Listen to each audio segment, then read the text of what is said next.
Hello student, in previous video I explained you about series, data frame and the function of series and functions of data frame.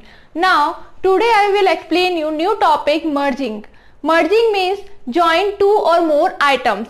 Now in data frame, if you want to merge or join two or more data frame, then we use merge function. Merge is a function of data frame that is used to join or merge two or more data frame. Now, what is the syntax of merge function? First you write merge, then bracket, then write down first data frame name, then second data frame name, then on. On attribute is used to describe the column name according to you want to join two data frame. ठीक है, जिसके according, जिस column के according आपको इस दोनों frames को मर्ज करना है, उस कॉलम का नेम आपको यहाँ लिखना है. If you want to join two data frame using two columns, then you write column name using square bracket, first column name, then comma and then second column name. If you want to merge two data frame using two columns, then write down how attribute. How attribute is the optional. It means if you want to use, then you use, otherwise skip the attribute. How attribute is contain left, right, inner and outer value. What do you mean by left, right, inner and outer merging? I will explain you later. Now first you create two data frame, for example L1 and R1. जैसे मैंने यहाँ पे create किया है L1 और R1 name से दो data frames create किया है that contain same rows and same columns. इसमें मैंने same row same column दिया, आप चाहो तो different भी दे सकते हो, no problem. Now there are five rows and three columns in L1, means in first data frame, and 5 rows and 3 columns in second data frame also, and the name are also same, name, id, sid, name, id and sid, and the first data frame name is L1 and second data frame name is R1. Now how to merge these two data frame? First you write pd. Pd is an object of pandas library, then dot, then merge, then write down first data frame name, for example L1, then second data frame name R1, then write down on equals to id. यहाँ पे आपको उस column का name देना है जिसके according आपको मर्ज करना है. इट मींस कि दोनों फ्रेम में जब आईडीज कॉमन होगी, ठीक है, तभी ये इन दोनों को क्या करेगा, मर्ज करेगा. फॉर एग्जांपल यहाँ पे देखो L1 में आईडी 1 है, यहाँ पे भी आईडी 1 है, मतलब इससे इन दोनों को मर्ज कर देगा. यहाँ पे ये 2 है, यहाँ पे भी आईडी 2, 3, 4, 5, 3, 4, 5, मतलब कि यहाँ पे भी आईडी सेम है और सेकंड डेटा फ्रेम में भी आईडी सेम है. तो इसका आउटपुट क्या शो होगा, row index 0, 1, 2, 3, 4, then name of X. Name of X means जो आपका फर्स्ट डेटा फ्रेम है उन सबके नेम, मतलब कि ABCDE, देन आईडी एक्स की आईडी आ गई. आईडी इसमें एक बार ही आएगी, क्यों, क्योंकि दोनों में आईडी तो कॉमन है, तो डबल बार नहीं आएगी, क्योंकि हमने आईडी के अकॉर्डिंग ही उसको क्या किया है, मर्ज किया है. Then write down all the IDs, then student ID SID, S1, S2, S4, S6 and S5, then name of Y. Name of Y means name of second data frame, A1, B1, C1, D1 and E1, and then student ID of Y, मतलब कि जो second data frame है उन सबकी student ID. तो इसने इसको क्या किया, दोनों डेटा फ्रेम को मर्ज करके एक डेटा फ्रेम में कन्वर्ट कर दिया. Now if you want to merge these two data frame using two columns, जैसे मैंने यहाँ पे सिर्फ एक कॉलम को यूज किया, आपको देखना है कि इसमें ID और SID दोनों को यूज करके मर्ज करना है. then how it is possible, comma, then in square bracket ID and SID, write down both column name. आपको दोनों कॉलम्स का नेम लिखना होगा जिसके अकॉर्डिंग आपको मर्ज करना है. अब यहाँ पे देखिए आईडी तो सबकी कॉमन थी, आपको पता है. आईडी जो थी वो सब दोनों की क्या थी, कॉमन थी, दोनों में ही 1 to 5 आईडीज है. अब जब आईडी कॉमन है तो हमें नेक्स्ट पॉइंट क्या देखना है, स्टूडेंट आईडी को. यहाँ पे स्टूडेंट आईडी S1 है और इसकी स्टूडेंट आईडी S2 है, मतलब कि ये कॉमन नहीं है। यहाँ पे S2 है, यहाँ पे S4 है, ये भी कॉमन नहीं है। यहाँ पे S4 है, यहाँ पे S3 है, ये भी कॉमन नहीं है। इनकी आईडीज कॉमन है लेकिन इनकी जो स्टूडेंट आईडी है वो कॉमन नहीं है। नेक्स्ट S6 एंड S6 ये दोनों की क्या है, कॉमन है। तो इसका आउटपुट आपको क्या शो होगा,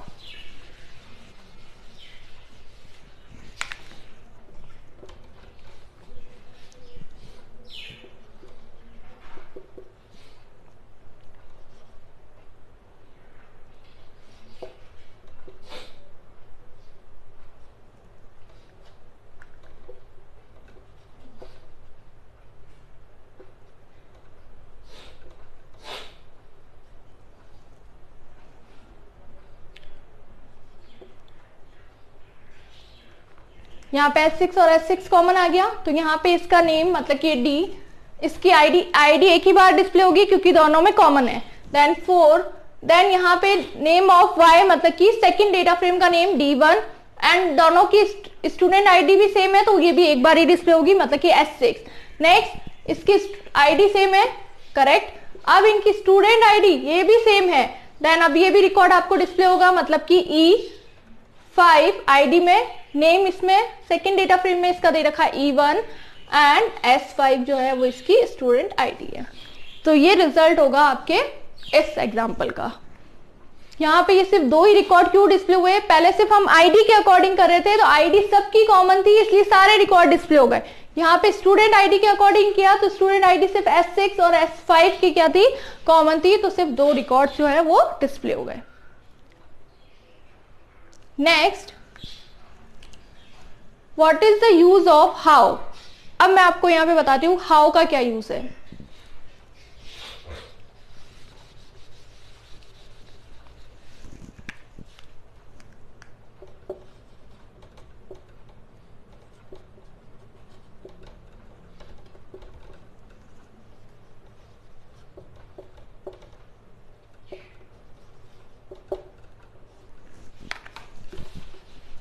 अब यहां पे देखो मैंने हाउ में यूज किया है लेफ्ट। हाउ का मतलब है कि कैसे।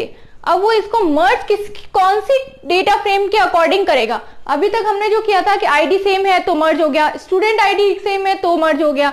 लेकिन अगर मैं चाहती हूं कि नहीं, फर्स्ट डेटा फ्रेम को प्रायोरिटी पे रख के उसके अकॉर्डिंग मर्ज करना है, सेकेंड डेटा फ्रेम से नहीं, फर्स्ट डेटा फ्रेम को प्रायोरिटी पे रख के, मतलब कि how data frame, how attribute is used to change the priority of the data frame, means it is used to describe the priority of the data frame। Priority set करके अगर हमें उसको करना है तो हम क्या यूज करेंगे, हाउ। हाउ में मैंने लिख दिया लेफ्ट, मतलब कि जो ये फर्स्ट डेटा फ्रेम है उसको देखते हुए इनको क्या करेगा, मर्ज करेगा। अब फर्स्ट डेटा फ्रेम में क्या हो गया, रिकॉर्ड तो सारे ही आएंगे, फर्स्ट डेटा फ्रेम के तो सारे रिकॉर्ड आएंगे। जब मैंने लेफ्ट के अकॉर्डिंग मतलब कि फर्स्ट डेटा फ्रेम के अकॉर्डिंग किया है तो फर्स्ट के तो सारे रिकॉर्ड आएंगे, मतलब कि A, B, C, D and E। ID भी आ जाएगी 1, 2, 3, 4 एंड 5। अब एस आईडी इसकी सारी आएगी S1, S2, S4, S6 और S5। जब मैंने हाउ में लेफ्ट लिखा है इसका मतलब है कि फर्स्ट टेबल का तो सारा डेटा आएगा। अब सेकंड टेबल का कौन सा डेटा आएगा, मुझे देखना है कि स्टूडेंट आईडी जो है वो कॉमन होनी चाहिए। अब मैं यहाँ मर्ज कर रही हूँ स्टूडेंट आईडी के अकॉर्डिंग, तो यहाँ पे मुझे सेकंड टेबल में स्टूडेंट आईडी को इससे मैच करवाना होगा। तो यहाँ पे स्टूडेंट आईडी दे रखी है S1 स्टूडेंट आईडी इसमें कहीं पे भी नहीं है, तो यहाँ पे ये नेम में क्या शो कर देगा, NAN इसके नेम में, क्योंकि यहाँ पे कहीं भी इसका नेम प्रेजेंट नहीं है। और इसकी स्टूडेंट आईडी में भी क्या शो कर देगा, NAN मतलब कि नथिंग, क्योंकि वो प्रेजेंट ही नहीं है S1 नेम से। देन S2 में है तो S2 में जो इसका नेम है, S2 यहाँ पे भी अवेलेबल है, तो S2 में इसका नेम क्या है, सेकंड वाले में A1 और इसकी आईडी क्या है, S2 है, तो S2 आ जाएगा। नेक्स्ट S4 इसमें अवेलेबल है, हाँ S4 भी इसमें प्रेजेंट है, लेकिन इसमें इसका नेम क्या है, B1 और इसकी आईडी आ गई S4। नेक्स्ट S6 भी अवेलेबल है, तो S6 भी आ जाएगा, लेकिन उस S6 में क्या आ रहा है, नेम D1, तो यहाँ पे आ जाएगा D1 और S6। S5 अवेलेबल है इसमें भी, देन E1 और S5 ये भी प्रेजेंट था, तो इसमें भी इसने सारे रिकॉर्ड कर दिए। मतलब कि इस टेबल में जितने भी रिकॉर्ड है वो तो आएंगे ही, उसके अलावा ये स्टूडेंट आईडी में दोनों को मैच करेगा, जो मैच हो जाती है उसका रिकॉर्ड डिस्प्ले कर देगा, और जो मैच नहीं हो रही है उसकी जगह NaN डिस्प्ले कर देगा। अगर स्टूडेंट आईडी प्रेजेंट नहीं है सेकेंड डेटा फ्रेम में तो उसकी जगह वो क्या कर देगा, NaN मीन्स नथिंग, कि वो वैल्यू प्रेजेंट ही नहीं है। जैसे S1 स्टूडेंट आईडी इसमें प्रेजेंट नहीं थी तो उसने NaN कर दिया, रिमेनिंग सारी प्रेजेंट थी तो उसने उसकी जगह पे उसका रिकॉर्ड डिस्प्ले कर दिया। नेक्स्ट है, अगर मैं हाउ की जगह राइट यूज करती, क्या वर्ड यूज करती, राइट, तो उस केस में क्या होता, उस केस में ये सेकंड फ्रेम को प्रायोरिटी पे रखता, मतलब कि सेकंड डेटा फ्रेम को मैच करते हुए और फर्स्ट डेटा फ्रेम के रिकॉर्ड को डिस्प्ले करता। कैसे,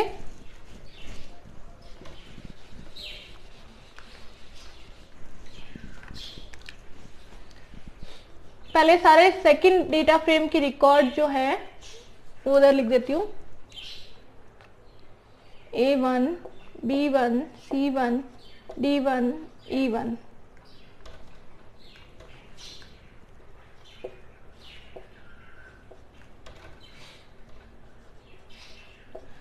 इसके आईडीज भी आ जाएगी 1, 2, 3, 4 एंड 5।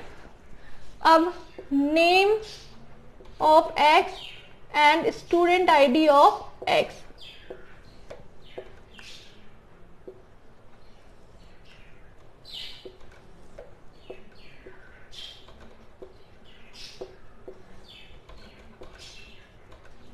इसकी सारी स्टूडेंट आईडी भी आ जाएगी सेकंड की, क्योंकि हम किसके अकॉर्डिंग कर रहे हैं, राइट के अकॉर्डिंग, मतलब कि सेकंड डेटा फ्रेम के अकॉर्डिंग, तो सेकंड डेटा फ्रेम का तो सारा रिकॉर्ड आएगा ही आएगा। अब हमें इसमें क्या मैच करना, अब जब हम सेकंड डेटा फ्रेम के अकॉर्डिंग कर रहे हैं तो अब हम इसकी स्टूडेंट आईडी को उससे मैच करवाएंगे। जो student ID second data frame से मैच हो गई उसको उसका रिकॉर्ड एज इट इज आ जाएगा, अदरवाइज अगर वो प्रेजेंट नहीं है तो उसकी जगह आ जाएगा NaN। जैसे S2 है, इसमें भी S2 है तो S2 में इसका डेटा डिस्प्ले हो जाएगा। S2 का डेटा है यहाँ पे B और आईडी हो गई S2। नेक्स्ट S4 भी इसमें प्रेजेंट है, उसकी जगह आ गया C और S4। यहां पे आ रहा है S3 इसमें कहीं पे भी प्रेजेंट नहीं है तो उसकी जगह नेम में भी आ जाएगा NaN और उसकी आईडी में भी आ जाएगा NaN, मतलब कि नन, वैल्यूज प्रेजेंट नहीं है। S6 और S5 दोनों ही उसमें प्रेजेंट है, D एंड E, और उसकी आईडी हो गई S6 एंड S5। मतलब कि लेफ्ट में हम फर्स्ट डेटा फ्रेम को प्रायोरिटी पे रखते हैं और राइट में हम सेकंड डेटा फ्रेम को प्रायोरिटी पे रखते हैं। मतलब कि राइट लिखा है तो सेकंड डेटा फ्रेम का तो सारा रिकॉर्ड आएगा ही आएगा, उसके अलावा फर्स्ट डेटा फ्रेम का वही रिकॉर्ड आएगा जिसकी स्टूडेंट आईडी मैच करेगी, अदरवाइज वहां पे डिस्प्ले हो जाएगा NaN अगर मैच नहीं होती है तो, अगर प्रेजेंट नहीं है तो। और अगर मैंने लेफ्ट के अकॉर्डिंग किया है तो लेफ्ट का तो पूरा डेटा आएगा ही, उसके अलावा जो सेकंड में जो स्टूडेंट आईडी मैच कर रही है उसका डेटा डिस्प्ले हो जाएगा, और जो मैच नहीं हो रही है उसकी जगह आ जाएगा NaN, मतलब कि उसका खुद का डेटा नहीं आएगा। जैसे इसमें S3 कहीं पे भी नहीं था, इस पे S3 था और हमने लेफ्ट के अकॉर्डिंग किया तो S3 का उसमें कोई रोल नहीं है, S3 आएगा ही नहीं। लेकिन अगर इसमें S1 है, इसमें S1 नहीं है तो S1 तो आएगा, लेकिन इसमें S1 नहीं होने के कारण उसमें क्या डिस्प्ले हो जाएगा, नन, मतलब कि नथिंग। Next, outer.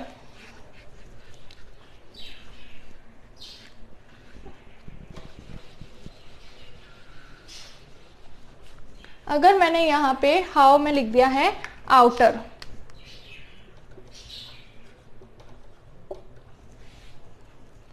तो अब क्या डिस्प्ले होगा, अगर मैंने यहां पे लिख दिया है आउटर तो क्या डिस्प्ले होगा, आउटर के अकॉर्डिंग सारे ही स्टूडेंट आईडी डिस्प्ले हो जाएंगे, लेकिन जो रिकॉर्ड इसमें अवेलेबल नहीं होगा उसमें इसकी जगह पे NaN आ जाएगा, और जो रिकॉर्ड इसमें अवेलेबल नहीं होगा उसकी जगह NaN आ जाएगा। हाउ,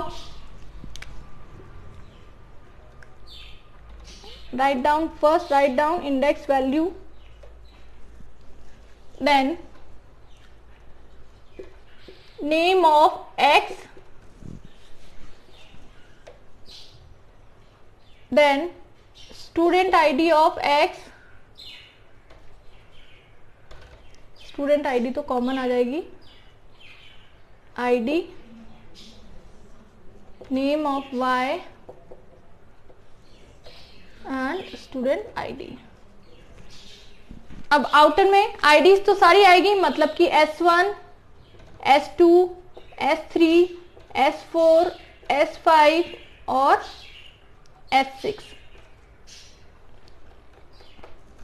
ठीक है, सारी ही आईडी आएगी. थोड़ा सा इसको ऐसे लिख देते हैं, S1, S2,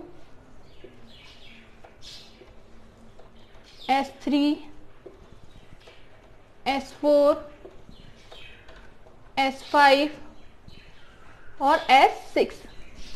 अब यहां पे क्या होगा, S1 फर्स्ट वाली डेटा फ्रेम में प्रेजेंट है लेकिन सेकंड वाली डेटा फ्रेम में प्रेजेंट नहीं है.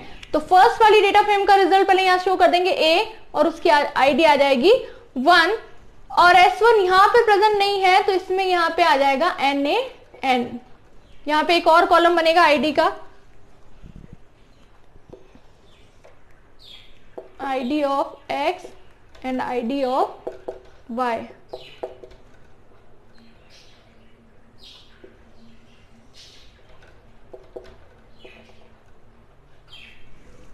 यहां पे इसकी आईडी भी प्रेजेंट नहीं होगी तो यहां पे भी क्या आ जाएगा, NaN.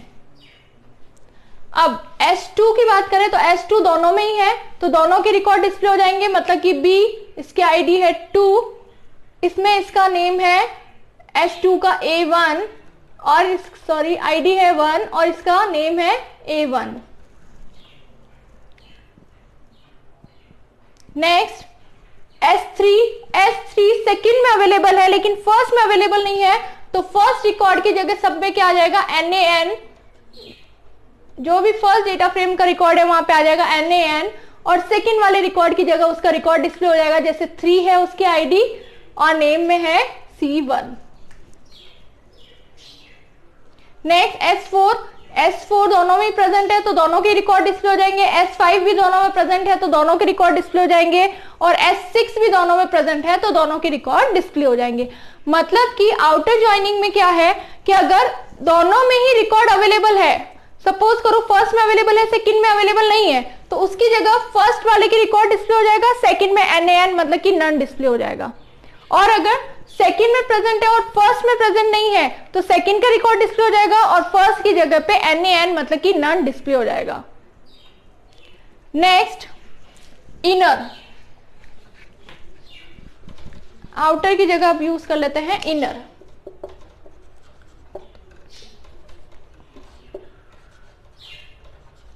अब इनर में क्या यूज होगा, आउटर में तो सारे ही डिस्प्ले हो रहे थे, चाहे वो रिकॉर्ड फर्स्ट में या सेकंड में प्रेजेंट हो या नहीं हो, उससे कोई मतलब नहीं है. अगर फर्स्ट में प्रेजेंट नहीं है तो फर्स्ट में NaN आ जाता, सेकंड में प्रेजेंट नहीं है तो सेकंड में NaN आ जाता. लेकिन इनर में ये कंपल्सरी है कि दोनों में प्रेजेंट होना चाहिए तभी उसका रिकॉर्ड डिस्प्ले होगा, अदरवाइज रिकॉर्ड डिस्प्ले नहीं होगा. मतलब कि अगर मैं इनर यूज करूंगी तो कौन कौन से रिकॉर्ड डिस्प्ले होंगे, S2,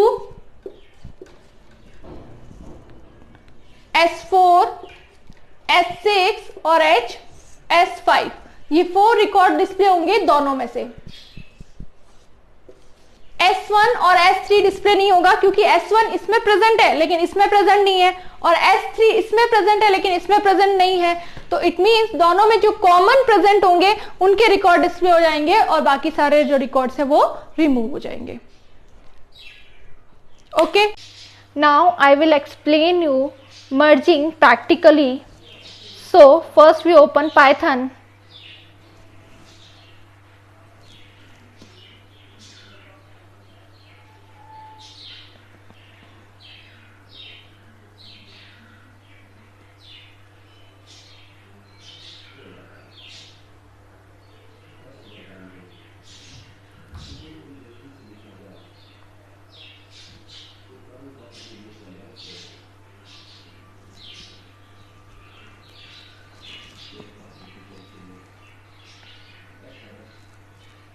It will take some time. Wait for a minute.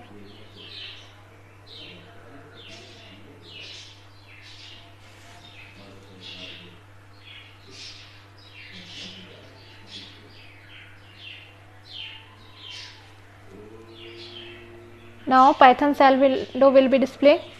Control N to open a new window. Now first you create two data frame, because merge function is used to merge or join two data frames. So first you create two data frame. Import pandas as pd L1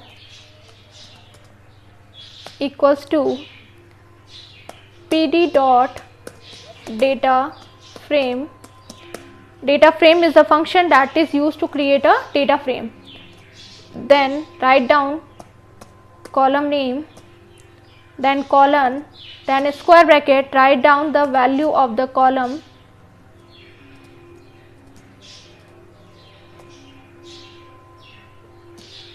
Same example that I already explained you on board, I will explain you on laptop. Then write down second column name and values of name.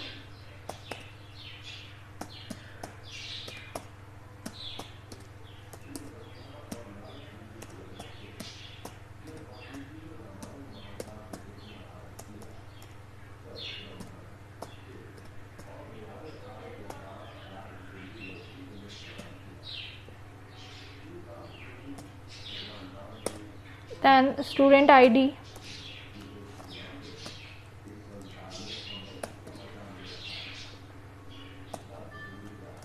then values of student ID,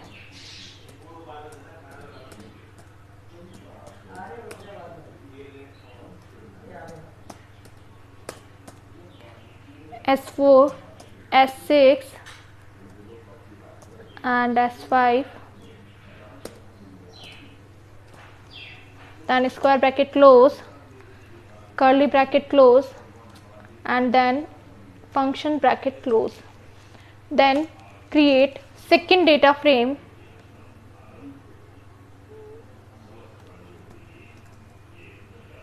Control C and Control V and change the name of the frame R1. Then change the name also A1, B1, C1, D1 and E1. Then student ID S2,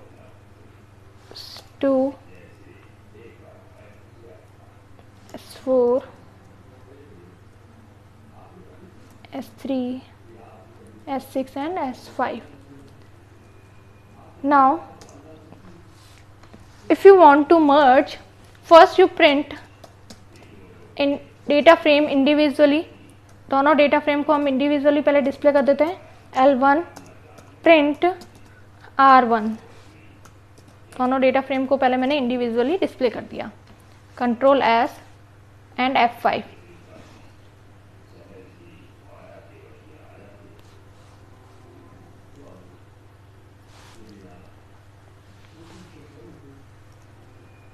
Save the name of the file ASS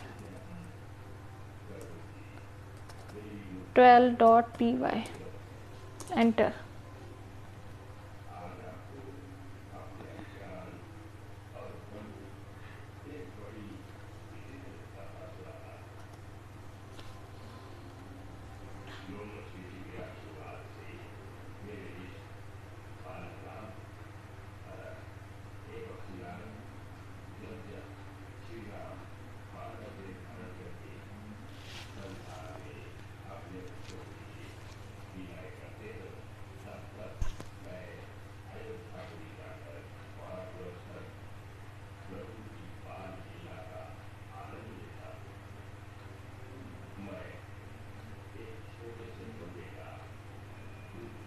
It will take some time.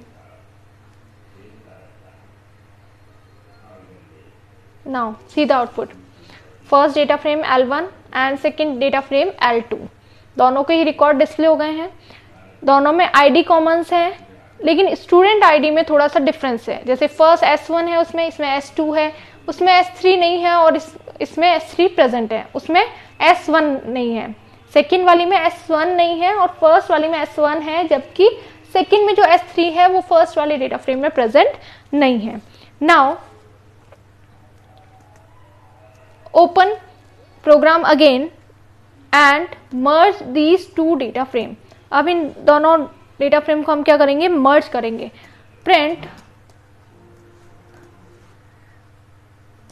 pd dot merge, then write down first data frame name L1, second data frame name R1, and in on attribute write down the name of the column। जिस column के according उस दोनों data frame को मर्ज करना है उस column का name. लेकिन यहाँ पे आईडी का कोई रोल ही नहीं होगा क्योंकि दोनों में ही आईडी जो है वो कॉमन है। तो ऑन आईडी लिखने पे भी दोनों का जो मर्ज है वो इसमें सारे ही रिकॉर्ड है। नॉर्मली अगर हमें मर्ज करना है तो हम यूज करेंगे आईडी, जिसमें डेटा फर्स्ट डेटा फ्रेम के और सेकंड डेटा फ्रेम के दोनों के ही रिकॉर्ड डिस्प्ले हो जाएंगे। See the output. Control S F5।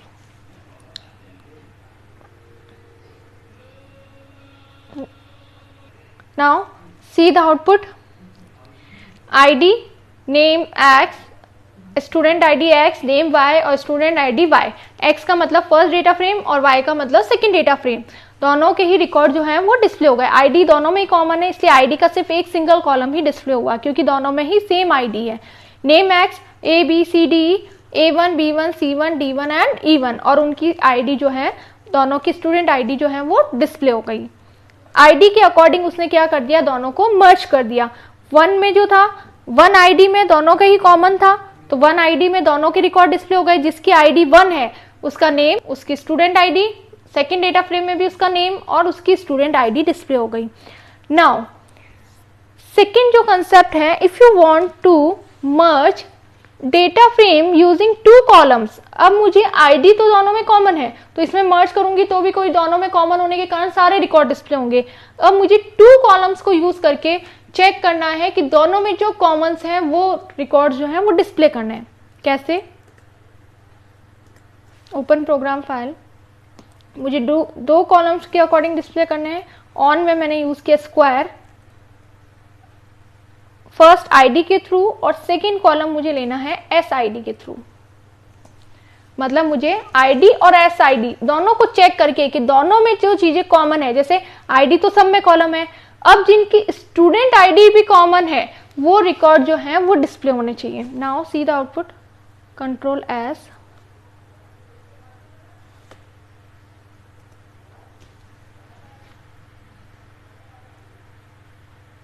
Now see the output, only ID 4 and 5 will be display।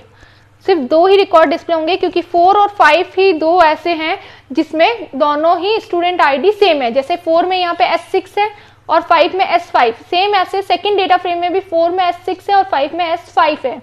वैसे S4 भी कॉमन है, लेकिन यहाँ पे S4 जो है वो ID 2 पे आ रहा है और यहाँ पे S4 जो है ID 3 पे आ रहा है, मतलब कि ये दोनों कॉमन नहीं हो सकते।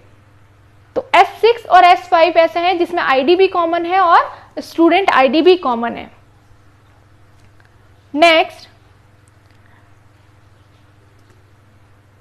Next concept, now attribute. On के साथ साथ में अब एक न्यू एट्रीब्यूट भी होता है, ऑन हाउ एट्रीब्यूट। कैसे यूज होता है हाउ का?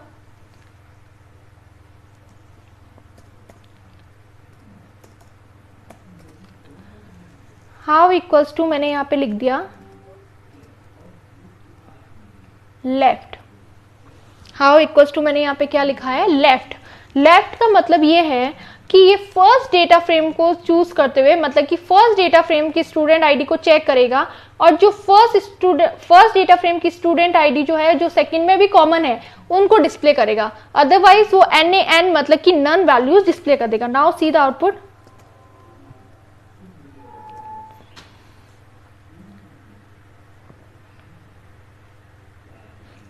देखो यहाँ पे आपके पास दो डेटा फ्रेम थी। मैंने कहा लेफ्ट के अकॉर्डिंग, मतलब कि ये फर्स्ट डेटा फ्रेम के अकॉर्डिंग जो है, फर्स्ट डेटा फ्रेम को प्रायोरिटी पे रख के उसके अकॉर्डिंग जो है वो मर्ज करेगा। यहाँ पे S1 है लेकिन सेकेंड डेटा फ्रेम में S1 प्रेजेंट नहीं है, तो उसने सेकेंड डेटा फ्रेम की आईडी में और उसके नेम पे डिस्प्ले कर दिया NAN। नेक्स्ट S2 इसमें भी है और S2 इसमें भी है, तो S2 में उसने फर्स्ट डेटा फ्रेम का डेटा और सेकेंड डेटा फ्रेम का डेटा दोनों के ही डेटा को डिस्प्ले कर दिया। S4 इसमें भी है और इसमें भी है, मतलब फर्स्ट डेटा फ्रेम में भी है और सेकेंड डेटा फ्रेम में भी है, तो उन दोनों के रिकॉर्ड को डिस्प्ले कर दिया। S6 भी दोनों में है तो S6 के डेटा को डिस्प्ले कर दिया और S5 के डेटा को भी डिस्प्ले कर दिया। S3 का यहाँ पे कहीं पे भी रोल नहीं है, क्यों? क्योंकि हमने फर्स्ट डेटा फ्रेम लेफ्ट लिखा है, मतलब कि हमने फर्स्ट डेटा फ्रेम को प्रायोरिटी पे रखा है। सेकेंड डेटा फ्रेम की SID से हमें कोई मतलब नहीं है, तो जो फर्स्ट डेटा फ्रेम में आईडीज होगी वो उसको सेकेंड वाली डेटा फ्रेम की आईडी से मैच करेगा। लेकिन अगर हमने यहाँ पे राइट लिखा है, देन अगर मैं यहाँ लेफ्ट की जगह यूज करती हूँ राइट, तो अब वो सेकेंड डेटा फ्रेम को प्रायोरिटी पे रखेगा और सेकेंड डेटा फ्रेम की आईडीज को फर्स्ट डेटा फ्रेम की आईडी से मैच करेगा। Now see the output.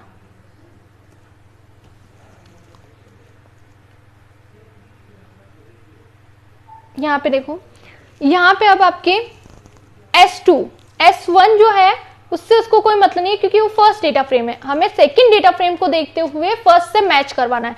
S2 इसमें S2 है, हाँ, तो उसने इन दोनों के रिकॉर्ड्स को डिस्प्ले कर दिया। S4 भी इसमें है तो उसने डिस्प्ले कर दिया। S6 भी है तो S6 को भी डिस्प्ले कर दिया। S5 भी है तो डिस्प्ले कर दिया, जो पहले कॉमन है उन सबको डिस्प्ले कर दिया। लेकिन S3 जो है वो सेकेंड में है लेकिन फर्स्ट में नहीं है, तो उसने उस फर्स्ट रिकॉर्ड की जगह NAN मतलब कि नन वैल्यूज डिस्प्ले कर दी। Next inner and outer. अब मैं अगर राइट की जगह यूज करती हूं इनर वर्ड,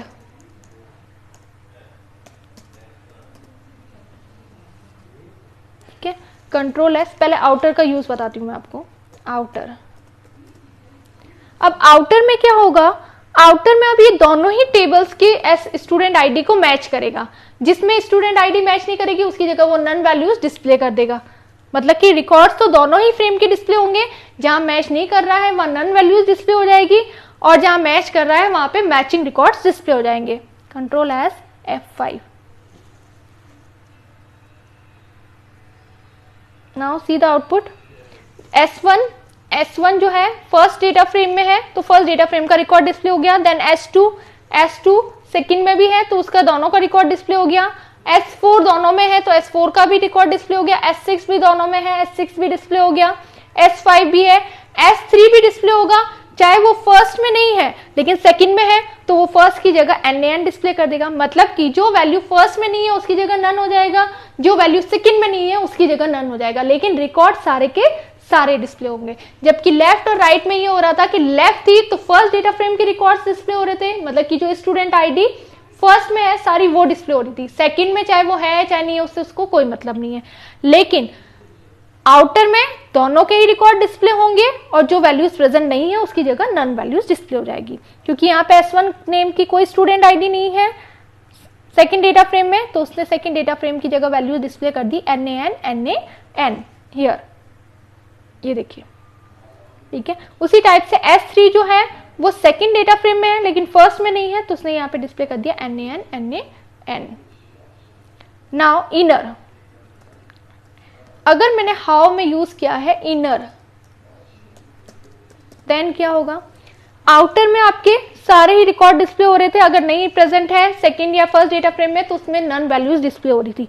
लेकिन जब इनर यूज किया है तो उसमें सिर्फ वो ही रिकॉर्ड डिस्प्ले होंगे जो दोनों में ही प्रेजेंट होंगे, जो दोनों में ही कॉमन होंगे। जैसे S1 फर्स्ट में है लेकिन सेकंड में नहीं है तो वो S1 को स्किप ही कर देगा क्योंकि वो सेकंड में नहीं है। S2 दोनों में है तो S2 का रिकॉर्ड डिस्प्ले होगा। S4 दोनों में है तो S4 भी डिस्प्ले होगा।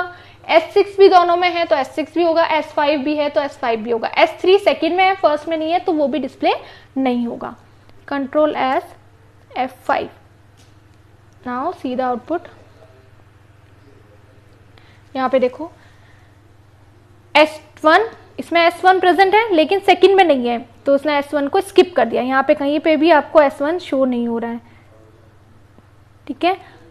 सेकंड S2 इसमें भी है, इसमें भी है, तो S2 का रिकॉर्ड डिस्प्ले हो गया। S4 दोनों में है तो S4 का रिकॉर्ड डिस्प्ले हो गया। S5 भी दोनों में, S6 और S5 भी दोनों में है तो दोनों का रिकॉर्ड डिस्प्ले हो गया। S3 सेकंड में है लेकिन फर्स्ट में नहीं है तो उसका रिकॉर्ड डिस्प्ले नहीं हुआ। This is known as merging. Okay, thank you.